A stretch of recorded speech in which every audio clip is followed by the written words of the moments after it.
Hello, this is Jim McKeith, and welcome to another episode of Developer Skill Sprints. This is a deep dive into futures and the PPL, or Parallel Programming Library. This skill sprint works everywhere. If you're watching this, you can take advantage of this. PPL was introduced in XE7, and it works on both at RAD Studio, Delphi, C++ Builder, and App Method, latest App Method, and on all platforms. So the PPL, or the Parallel Programming Library, is part of the runtime library, and it's in the system.threading namespace. It includes a self-tuning thread pool with support for parallel for loops, tasks, custom thread pools, and futures. So last week we covered parallel for loops. This week we're going to cover tasks, which are units of work, customizing the thread pool, as well as futures, which are a way to calculate asynchronous values. Last week we covered parallel for loops, which we also covered using the t-interlocked increment, which is a way to increment a value between threads, thread.queue or TThread.queue, TThread.synchronize. If you want to watch the replay of last week or downloads and get the link, more information, there it is right there, http delphi.org/?p=1886. And now it's time for back to the T-Future, Part 1, Tasks, Asynchronous Units of Work. So a task is a unit of work to be done. And the difference between a task and a thread is that a task is not specific to a certain thread. It's just a unit of work that is executed across the thread pool. The thread pool manages the threads and, based on CPU load, determines how many threads to spin up and how many tasks to execute across those threads. The T-Task class implements iTask interface with start, wait, cancel, and status. So once you have a task, you can start it, you can tell it to wait, you can cancel it, or get its status. The statuses you can get back are listed there. The T-Task also provides wait for all and wait for any, which you can use to then wait for other tasks. Here's what the syntax looks like for wait for all. So you'll notice on line 1 there, we declare our tasks array, which is an array of iTask, and that's what we're going to use to hold the tasks we create. And we set the length of the array, and then there on line 3, we create a task, storing it in index 0, and so we just say ttask.create, and then we pass in the anonymous method that is going to be the unit of work to be ran. Now, if you don't want to use an anonymous method, you can actually use a method pointer instead. Task 1, there on line 4 and 5, we do the same thing. And then line 6 and 7 is where we call start on those two tasks. Now, if you don't want to keep a reference to a task, if you just want the task to go off and do something and forget about it, you can actually just, instead of storing it, you can just put a .start at the end of it, and it will just start automatically. So that makes it a simpler syntax. And then last down at the bottom there on line 9, we see the ttask.waitForAll, and we're passing in that array of iTask. What that's going to do is block until all those tasks complete. So that's the syntax for wait for all. Wait for any is exactly the same syntax, except you use wait for any. You don't have to wait for these. Waiting just gives you a way to block in your code if you want to. Instead, you can have it use the tthread.queue or tthread.synchronize to post those updates back to the main thread when it completes. Or if you don't need it to post back at all, you don't have to worry about that. So there's how you would use wait for all syntax, and as well as the basic task syntax in Object Pascal. Here is the same example in C++. Again, we have an array of the Delphi interface iTask right there, and we create the two instances of it. In this case, instead of using an anonymous method, we construct the TCPP task, which is defined elsewhere, and pass in the values that initialize it. We start the two tasks, and then we do wait for all. And now it's time for back to the T-Future Part 2, customizing the thread pool. So if you want to customize the thread pool, you would construct a new thread pool, and you do that by constructing a new tthread.pool. Then you can customize the min and max worker threads. So there's two methods on there: set max worker threads and set min worker threads, and you specify values you want. And then when you want to use this, you pass it as the last optional parameter to parallel for loops, tasks, or futures. As a tip, though, this is available, but generally you're better off using the default thread pool. it has the self-tuning nature built into it automatically, so it monitors the CPU utilization and makes decisions as far as how many tasks to spin up, or how many threads to spin up, and how to execute tasks. But you do have the option to customize it if you want to. So here's the information on those methods I was mentioning, the set max worker threads and set min worker threads. You tell it to set it, and then it returns true or false if it accepted your value. So for example, if you set the value of max worker threads smaller than the number of processors, it returns false. And if you set min less than 0 or greater than the max worker threads, then it returns false. And it gives you some advice as far as what to set that to. Now, generally, or it's discouraged to customize the default thread pool, which is tthreadpool.default. Now, you can customize it, but the downside to doing that is there's other libraries that may be taking advantage of that thread pool. So everybody's using the same thread pool in your application. And if those libraries are expecting the thread pool to behave in its normal way, and you change that, then you could affect the execution of those other libraries. So generally, not a good idea to customize the default thread pool. Instead, you should construct a thread pool like I mentioned in the last slide. And now it's time for back to the T-Future Part 3, Futures, which is calculating values asynchronously. So a future is essentially a task that returns a result value. A future is to a task as a function is to a procedure. So a future is defined with a generic type as the result. So you define it what type you want to get back from it. And what it does is it then calculates the result in the background asynchronously. And then when you go to read that result, it will block if it has not finished calculating it yet. There are special instructions to enable this for C++, which you'll find in the download file. So here's the example of using futures in Object Pascal. So right there on line 1, we define our future string, which is an iFuture generic type, in this case string. If you want to be an integer, you can pass integer, or really any type. It could be an object or a complex type in there as well. And then we construct it. We see there on line 2 with ttask.future, and then you need to use the same generic type again. And notice inside it, the anonymous method is a function instead of a procedure, and it has a return type of string. So we see string there 3 times. Those all need to be the same type. And then we say the result equals do rest call. And in this case, it's going to call a method that is going to do rest call. And then later on, we can read this value. Okay, so we see results memo.text on line 5 equals futurestring.value. You can also do futurestring.status to check its status to see what it's doing. But if you do .value, it automatically blocks. It automatically blocks the current thread until that finishes.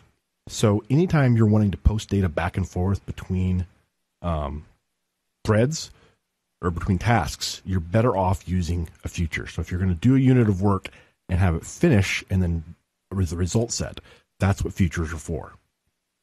So the great thing about this is, let's say you're opening a form and you want to initialize some data on the user interface, and that data takes a little while. You don't want to do it all in your constraint create or your show message, because then the user can't use the form until it's finished.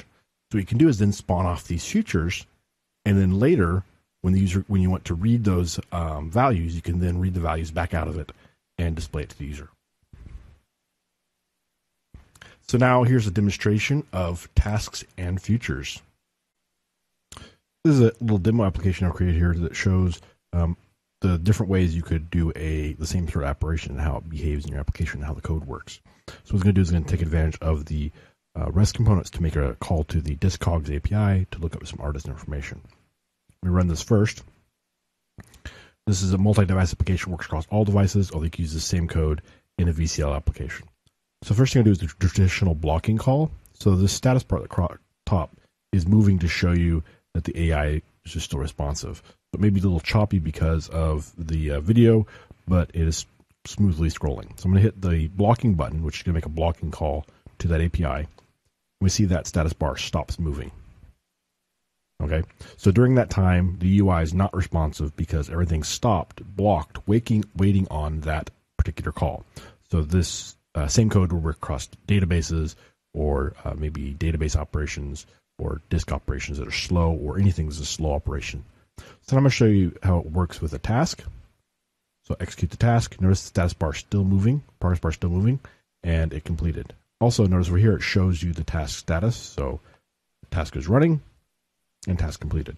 There's another state you can't see there because it's too quickly in that state where it's created and ready to run, but hasn't actually started running yet. So now I'll show you doing this with the future. Now with the future, so with this task, the task actually has code in the task that says after it's done, it posts the data back into here. So it uses the TThread.Queue to post that data back into this memo. Future, on the other hand, doesn't have any code that does that. So the way a future works is you launch the future, and it's running, and then it finishes. And when it finishes, at that point, I can then read it and post it back to here myself. So the advantage of a future is it never needs to block the main thread. Okay? And I say needs to because if you launch a future and try and read it too soon, notice the main thread blocked there for half a second. Let me do this again real quick. See, it blocked until it finished running. So that's a convenience to you as a developer because then if you need to read a future before it's finished calculating, you can have it block and your code will behave as you expect to. Now, you can use the code I'm using here to check the status of the future and say, oh, it's still running, and say, I'll come back and check later.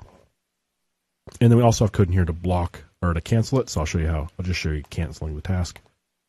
So we've canceled the task status is canceled. And you notice it never finished, never came back with the data. So let's take a look at how this works. The code in here. So the blocking call, all it's doing is we clear the lines. And this is just for presentation purposes, but we're doing is just calling that do rest call directly. Okay, and this is going to block in there until that call finishes. Here is the call to do it with a task. Okay, so what we're doing here is we're creating our task, and we're storing in task status. Now, task status is a field variable that's defined in our class so that we can access it in the status check area. But we also need a reference to it here because we're checking its status inside the task. So this is the code for the task, and that code is checking that. So this would work with a local variable that's declared at this point because of the way closures work. But what this does is this allows us to check to make sure the task is still running before calling the tthread.queue.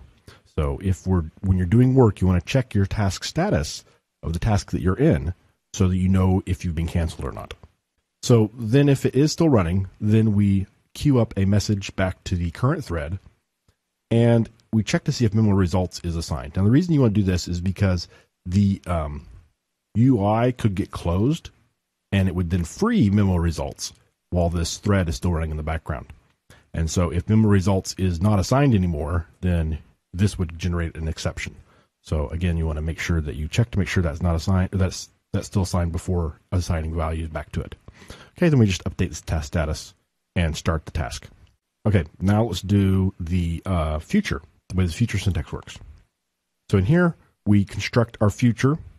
It's important that the scope of the future is beyond the local scope. So if it's a local scope, then I guess you could do that. You could declare a future, which then starts as soon as you're done, and then use the future down here, and then at some point later read it, and it would block.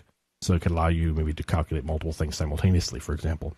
But so a future, we pass the syntax here string in the declaration. It's also a iFuture of type string, and it's a function that returns a string. And then here we say result equals do result. That's all that we have to put in here. Okay, so this is doing the work and then puts the value in the result. As soon as this is done, as soon as this exits, then the future updates its status as completed. Okay, and then to read the value, right here, all we do is say future string.value. Now, the code that I have that is updating the status here, we'll go here and look, update test status. All it does is check to see if it's assigned, and if it is, we just look at the task status which task status is the name of my task, which maybe is not a great name. And we look at its status property, and we're just displaying that, putting that in using the get_enum name to put it in the label text. Same code for the future, check the future status. And in the cancel, all we're doing is task status.cancel. And I'm not assigning it to nil here. This is an interface, so you assign it to nil, and it goes away. anyway, I didn't do that, but you could do that if you wanted to free the object as well. That's it. There you go. That's a brief introduction, or I guess more than a brief introduction to the different ways you can use tasks versus futures to do asynchronous calculations, or asynchronous value retrieval in this case. This has been our back to the T-Future skill sprint. A quick review for you on futures in the PPL. They use the system.threading unit. The Threadpool is self-tuning based on both the CPU architecture and the load. So it pays attention to it. It's not going to kill your system by using the Threadpool. Tasks are asynchronous units of work, whereas future allows asynchronous value calculation. And the Threadpool is also customizable, but you're generally not necessarily to do that, but you can if you want to. Here's some resources for you for Parallel Programming Library. There's 2 samples that we ship. The sample I showed you is not included in the shipping samples, but you can download that from the link at the bottom there. The DocWiki overview is there for you, where you can go and check out an overview of using the Parallel Programming Library. There's a Code Rage 9 video that Danny Wynn did that one there. That's a great overview of the Parallel Programming Library. He talks about a lot of different things there. Good idea to watch that one to get another point of view. Stephen Ball did a blog post series. There is the link for it, and Malcolm Groves also did a blog post series. And then the last link there, the one that's in bold, is to my blog post, and that links to those resources there, as well as a Code Rage video that Alan Bauer did, which covers the architecture of the Parallel Programming Library. So check out that link there, where I link both back to last week's session, as well as provide a download link to the demo I showed you. So next time, on Thursday, is our FireDAC skill sprint. This is a separate sign-up from the skill sprint you're on now. If you haven't signed up for it, go to the sign-up link you see there at the bottom. There's actually 2 registration forms on the left. Go down to the second one and sign up for the FireDAC skill sprint. But Thursday, we're going to talk about array DML. And then on next week, we have separating app logic from the user interface. This is a way to promote healthy apps, make your apps more likely to live longer, have a longer shelf life, and easier to maintain by using common patterns. This is on February the 17th. I'm going to let you know about the special offers we have going on right now. We have upgrade to XE7. When you purchase 1 year of support and maintenance, you get a 45% savings from any previous version of Delphi, which is a great deal if you're using a much older version of Delphi. You can take advantage of upgrade pricing right now when you buy support and maintenance, which gives you the advantage of future upgrades as well as additional benefits. So take a look at that. Also, if you go to Enterprise, you get 10 user license for EMS, which is a great deal for taking advantage of the new EMS functionality, Enterprise Mobility Server. And also you get the XE7 bonus pack, which is a $700 value. So take a look at that. Lots of great tools and features in there. You can always find the latest RAD offer available at www.embarcadero.com/RAD offer. And now we're going to go to Q&A. But here is that resources slide for you again if you need to copy any of those links down. Most important link is the delphi.org/?p=1914, since it will include links either directly or indirectly to everything else here, as well as the replay will be posted there. Okay, and it's David I, and I'm here in the studio with Jim McKeith. Hello, everybody. He's in Scotts Valley this week for Delphi Week. Okay, Antonio has a question. He said, on an i7 CPU, will it automatically be 8 threads, or really, I guess, 8 processor cores running up to that many? So what it does is it looks at the architecture and sees that you have 8 cores. Well, 4 cores hyper-threaded, which is 8 functional cores.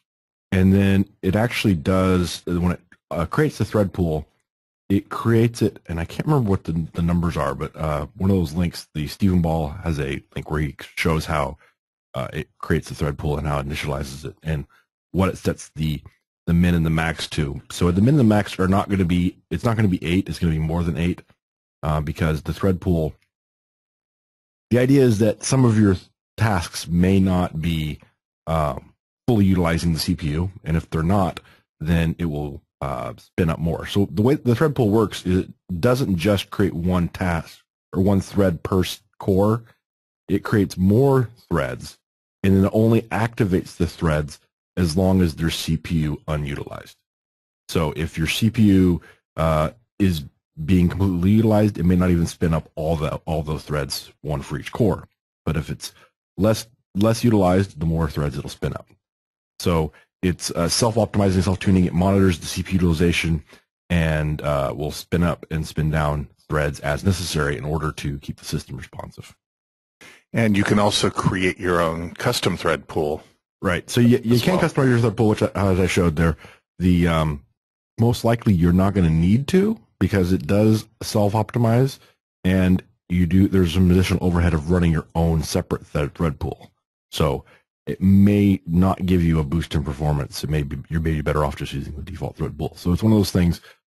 Generally speaking, use the default thread pool, and but if you do run into issues, know that you can customize it if you need to. Serena did, when we first came out with PPL, she did a blog post and a quick demo, and on her, she created a FireMonkey application and ran it on Macintosh, and where there was and showed that all 8 of the effective cores were getting loaded up as an example. So it will use as many as you have. We run VMs, so sometimes we restrict to maybe 2 processors, which gives us 4 effective cores when we're demoing on a VM. But if you have the full i7 processor running Windows, not in a VM, or you're on the Macintosh side, you can light them up and bring up the task manager on Windows, or bring up the processor monitor on the Mac and watch them have their fun.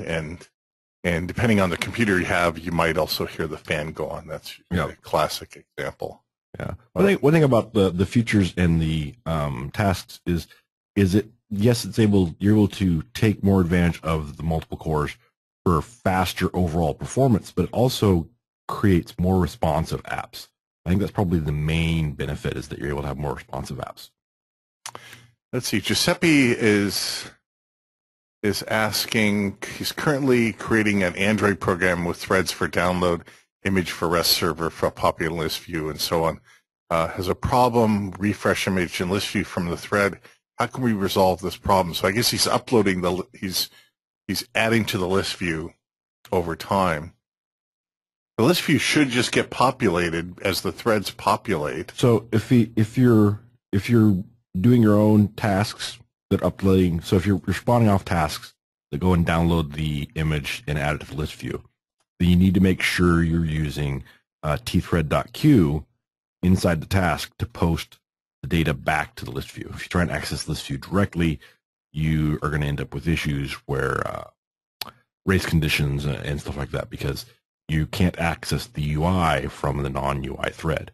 That's the reason you want to use the TThread.Queue, is it gives you the ability to post back to the UI thread. So if you download that example or go back and look at the code that I showed for the task, you'll see that I use a TThread.Queue in order to post back. Now, instead, you could use a future, and you could spin off futures, and then you could just check those futures from time to time, status the future. As soon as it's completed, then you can read the image back out of the future and then load that into your list view. And that way you can do everything from the main thread instead of having the tasks posting back. So there's 2 different ways you can tackle that problem. It just depends on how you want to architect your application. Martin's asking if you can you assign priorities to different tasks? I don't believe so. I didn't see anything about assign priorities to different tasks in there. So you can still use the TThread, like we've done previously in Delphi or in C++ Builder for a thread application development, and you can assign a priority there. With the TThread, you're actually managing a physical resource. The thread is a physical resource that exists in the OS and on the CPU, whereas a task is a unit of work that it consists across the thread pool. So, if you're wanting to manage a priority, you need to go with the TThread still, and you can use both side by side. You can use tasks and threads side by side. And so TThread and PPL can work together. Correct. The bottom line there. Correct. Yep. As well as you can use the what is it? You can use synchronize object, so to do synchronize, Yep. and you can also use T-interface object, right? Correct. Interlocked incremental. Sorry, right. T-interlocked in all the different add, increment. There's several different functions there. If you missed my skill sprint from last week, I talked about TThread Synchronize, TThread Queue, and interlocked increment. Go back and watch that, or if you go to my blog post there, you see the link to 1914. It will link back to the last week's replay. You can watch that, and it also has the code and stuff there. So actually, I talked about, just to split things up evenly, I talked about the Synchronize and Queue last week, but technically those are not for best performance. You shouldn't use those from inside a for loop. You can, but for best performance, it's best not to. You should use those from tasks. Steph is asking, will a future timeout or raise an exception if it does not return? If, for example, you're waiting for its value within a routine, or is it best just to read them as demonstrated and not use them when waiting for values? So the problem with a future timing out is there's no way of knowing how long it should take, unless you add code that says, oh, I know it should take no more than 5 minutes. But, if the system, I can't remember what the terminology is for that. But anyway, the idea is you can't say, oh, the computer can't know if it's going to ever finish or not. So, it could time out after 30 seconds and it could take 31 seconds. It could say, oh, it's never going to come back, but oh, it came back a second later. So there's not really a way for it to know. So it's not going to time out, not going to raise an exception if it doesn't return. It'll just keep going. You can cancel it externally with, like I showed you in the code there, but there is not a way for it to know itself. Yeah, there's no parameter for timeout or right.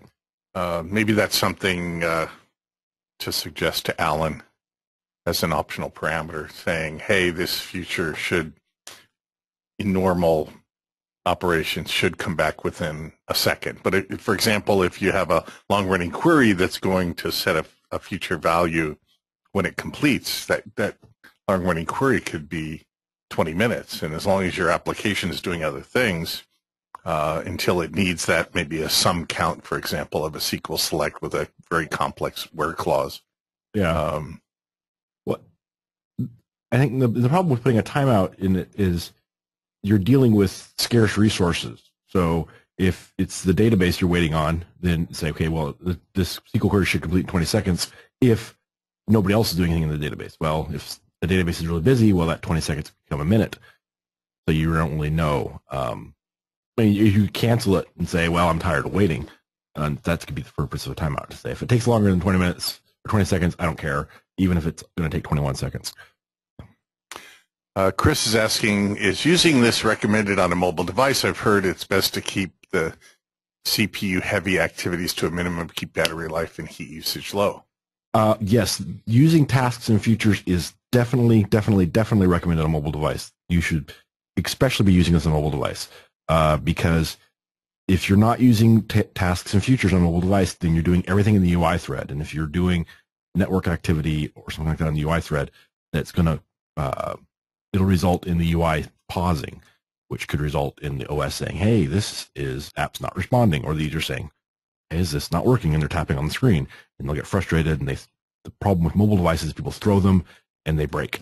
So yes, you should be using tasks and features. Tasks and features is not about hammering the CPU and using up all of the hold on, my alarm's going off telling me I should wake up because I'm usually not awake this time. So it's not about using up all the CPU. It's about making your app more responsive. I'm just trying to type. It is. Yeah, and so again, now if you're doing some real intensive operation, you might be doing 3D graphics with the GPU running and so on, you're going to be using up battery. Yep. Yeah. If you're doing some intensive calculations and operations, whether you're doing it in one thread or multiple threads, it's still going to make the device hot and use up a lot of battery. Not to say you can't do stuff. I mean, I've seen a lot of mobile apps that do a lot of really cool graphic features and stuff like that. You can do that sort of thing. You just need to make sure that you're aware of the implications in the way the architecture works and stuff like that. You'll see that in some games, some graphic-intensive games, touch-intensive games, where you can definitely see the battery drop. So it's not about unless you want to turn your phone into a hand warmer. Yes, during the wintertime. Okay. What's the safe way to loop through a data set and process each record using PPL? Safe way. Safe way. You could. It depends on a few things. Probably you could do a parallel for loop that loaded each record and then put that record into the task of the for loop. So let me think. Actually, parallel for loop may not be the best way to do that. You'd want to have. It depends on what you're using, how you're accessing your database, and whether your database is thread safe.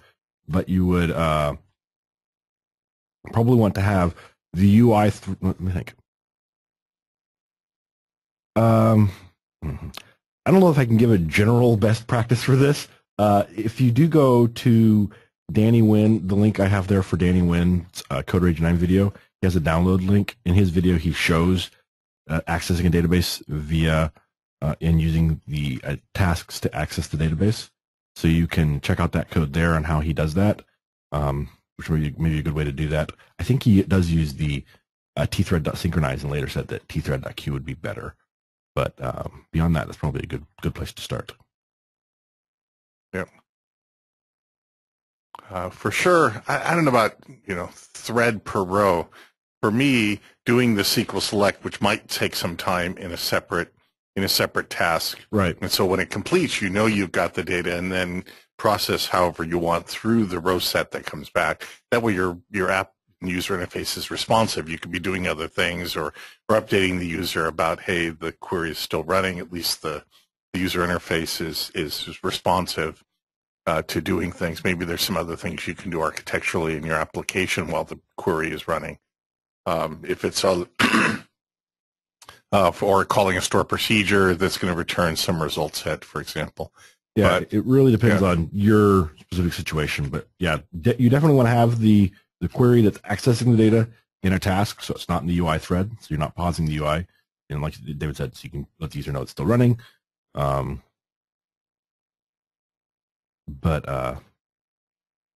after that, how you want to process it, it's up to you. Best way to do it. And then Steph was asked, his request was about timeouts and things, was thinking about database connections not returning. There's a few things you might do there. You might see, you can check through the API for each device, for example. Is it connected to the network? Is it connected to the database, and so on? You could put a timer. Yeah. So from within your database connection driver probably has a timeout built into it that says, "Hey, I didn't make it," and would fail. And in that case, you're inside the task or inside the future. It could say, "Whoa, I got an error message back from the database access layer saying it timed out," and so it could then raise an exception inside the task or the future. And then when you're checking the status of the task or future, its status will say, "Oop, exception." And actually, in writing the code, I actually did that just to see what happened. And sure enough, my status said exception. So it would say there's an exception occurred inside, and you can actually retrieve that exception back out of that task or thread to find out what happened, or task or feature to find out what happened. So you could have your database timeout, which would then raise an exception inside the task. Now, you still need to write the code to deal with that. It's not going to know how to do that all automatically, but apparently I just snoozed my alarm. So anyway, yeah, if you just raise an exception, you can raise an exception inside a task or future, and then query that from the status to find out the exception occurred. Alpha's asking if a feature is going into a deadlock, or for that matter, any task or thread is a deadlock. How do you detect that? You can check the status of So the of a task, for example, is it running or exactly? But you can't. I guess this is called the halting problem, right? You can't ever know if something's in a deadlock or not because you can't tell it algorithmically if it ever is going to resolve. Now, if it's a simple enough situation, yeah, you could use some analysis to determine it's a deadlock, but you don't know if, it could be, counting to, 100 quintillion or whatever, and it could end as soon as you decide it's a deadlock or not. Now, you could say, if it's going to take longer than a minute, I don't care, I want to kill it. but you can't tell if the code itself is in a deadlock. Yeah, there's no. I mean, you can check the status, for example, of a task. Yeah. Is there a status on a future? Yeah, there's a status future on a is feature. a task. It's based on a task. Yeah. So yeah, you can check the status on either, but all you'll know is whether it's running, waiting for other. It's like waiting for others. I have the list of what the different statuses are, so you can see if it's waiting, but you don't know if it's going to be done waiting in a second or if it's going to keep waiting forever. There's not really. It can't know that. I'm saying you're still going to have to do something else to know, in quotes, if there is a deadlock. I mean, one way in testing is you'll know if a task never completes. Right. Yeah, because it's waiting for something, but what it's waiting for, you'd have to write some logic to signal inside of a task, for example, oh, I'm waiting for a resource to be released, or I'm waiting for a value to come back from somewhere. So a deadlock would occur if you have two tasks waiting for each other.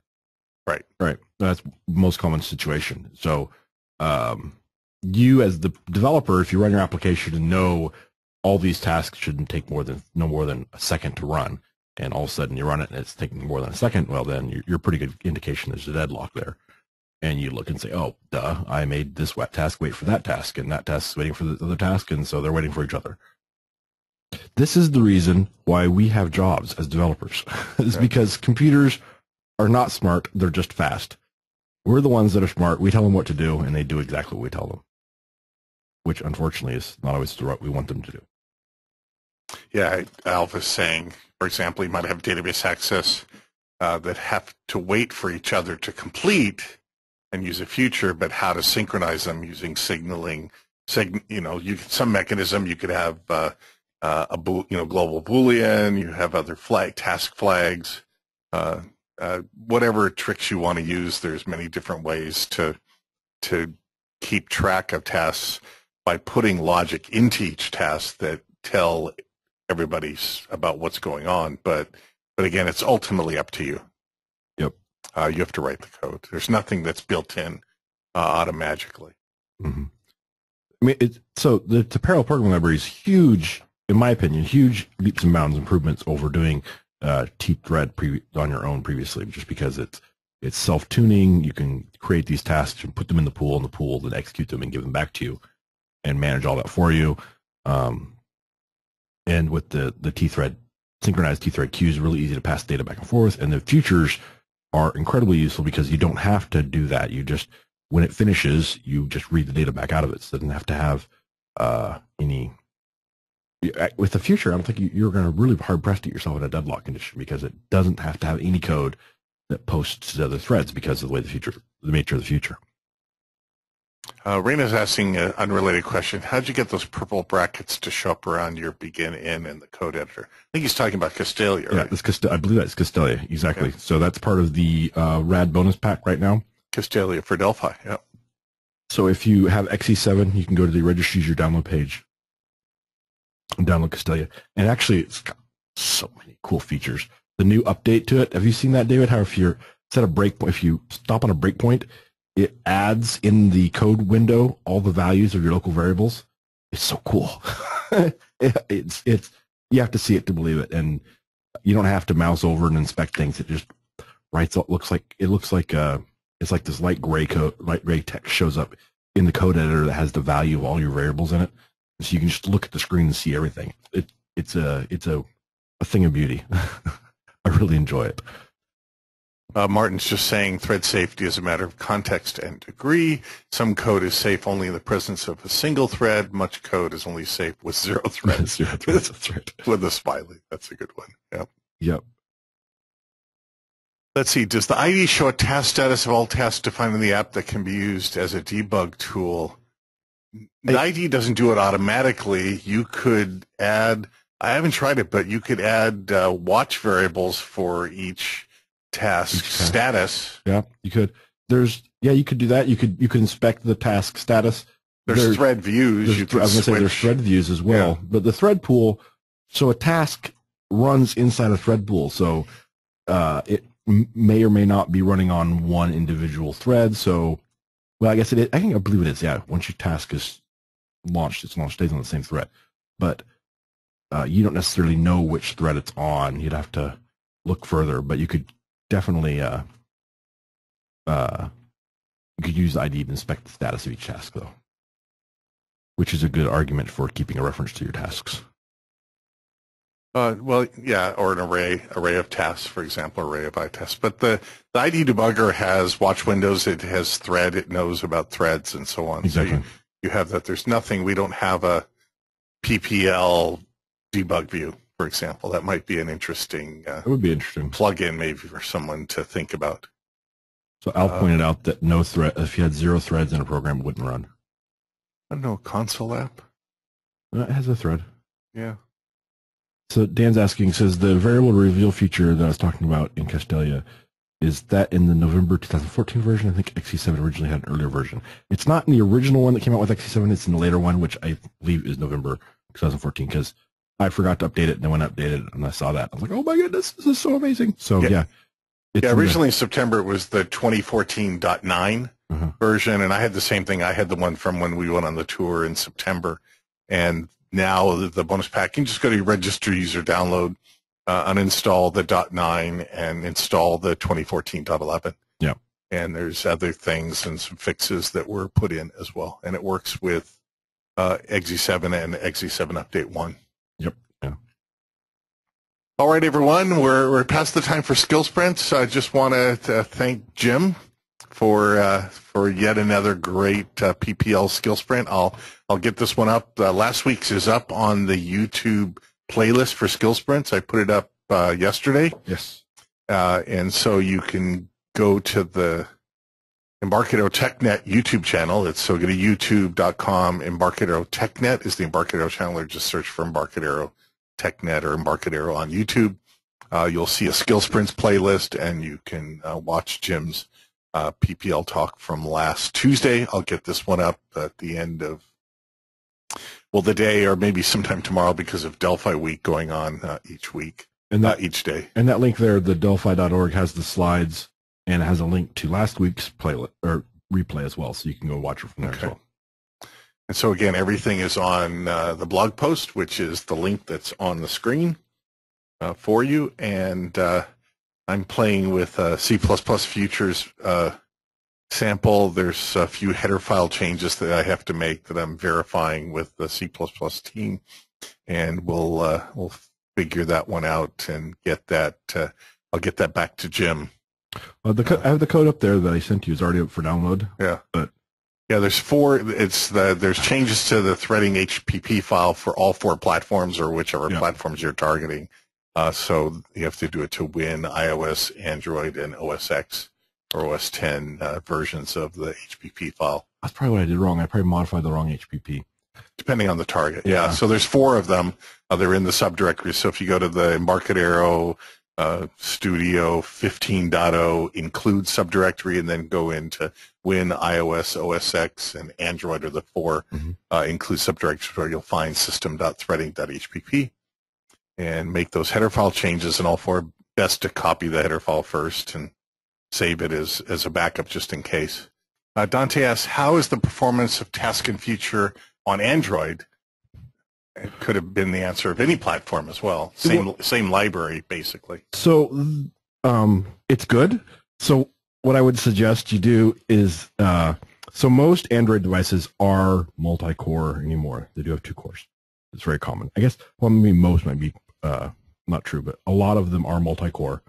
And so you can find a lot of multi-core devices. But even if the device is a single core, you still want to use tasks and features for the the reason in that it lets you execute code outside your UI thread.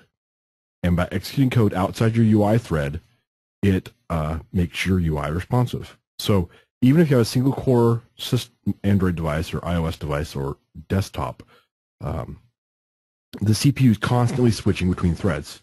It's switching between processes and threads constantly. Now, if you're writing all your code in your UI thread, like in the example I showed with the blocking button, that's code in your UI thread. Then those long-running tasks happen in your UI thread, which results in your UI becoming suspended. But if you put it in a task, then it can run in a separate thread, your UI can remain responsive, and you can then have the process when it's finished be notified, or however, whether you're using a task or a feature. But so yeah, a Android device is probably not going to be as powerful as a desktop device. So if you're wanting to do, some major processing, you're not going to get as much horsepower out of an Android device, but you'll get enough horsepower on an Android device that you can build your application for most situations. But yes, I would definitely be recommending using tasks and features on mobile devices for that responsiveness reason, if none other.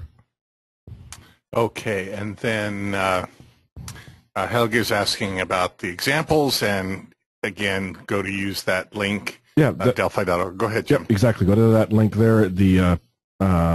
Actually, it's a top post on Delphi.org right now, Delphi.org. And nobody said that the download link's broken, so I'm assuming it's working, and I tested it this morning. Let's see. Task and feature sample. Yep, works just fine. So you can download that sample that I showed, the tasks and features, which shows you how to cancel tasks, how to check the status on features, check the status on tasks, and start a task, start a feature, etc. So yeah, it's all available right there. So Steve's pointing out that you want to use this carefully on mobile devices because of balanced CPU consumption and battery life. Now, using threading in and of itself is not going to use more battery life. But if you launch 100 tasks and each task's doing an hour's worth of CPU work, that's going to use about a battery life. But if you did that same thing in a single thread, if you did 100 hours of CPU work in a single thread, it would use the same amount of battery life and produce the same amount of heat. So multi-threading in and of itself does not produce more heat, or use more battery necessarily, but it does allow you to. So it's with great power becomes great responsibility, right? So you can, if you're doing all your database reads and file system reads and network reads in your UI thread, you have a non-responsive laggy app. Okay, that's the reality of it. If you're doing it in the main UI thread, that's what happens. If you put that in tasks and features, you're not going to necessarily use more battery or use more, make the device hotter, but you'll have a more responsive app. Is it safe to use FireDAC with tests and threads? Yes. Well, you can mess it up. You can mess anything up, but yes, it is safe to use it. And if you go to the Danny Wynn's demo he did, then you will see he has a demo showing how to use it with FireDAC. Yep. That's his Code Rage 9. Code Rage 9, which it links to from that, if you go to that Delphi.org link, it links to that. Okay, so iFuture does, the interface iFuture does descend from iTask. So in theory, well, I can't see any reason why you should not be able to use that because it does descend from it. And so polymorphism says, yes, you could do wait for any and wait for all on features as well as tasks. And now doing a wait is what would cause a block in your thread. Yep. Better, again, as part of your responsive app would be to check the status and then do something. Yep, check the status. And Martin Bruner just put in the text that's the comment in the source code about that's the it. Changes to make. Yep. Will we be able to download source code on the blog? I didn't find it. If you after the slides, there is a paragraph that says you can download my task and feature sample, and that's a link right there. It's kind of an odd green. It's not of the bright blue, but that's the theme I'm using right now. So you should be able to find it there and download it. And Martin Bruner apparently was able to download the C++ one because he just published the comment out of there. So go take a look. You should be able to find it.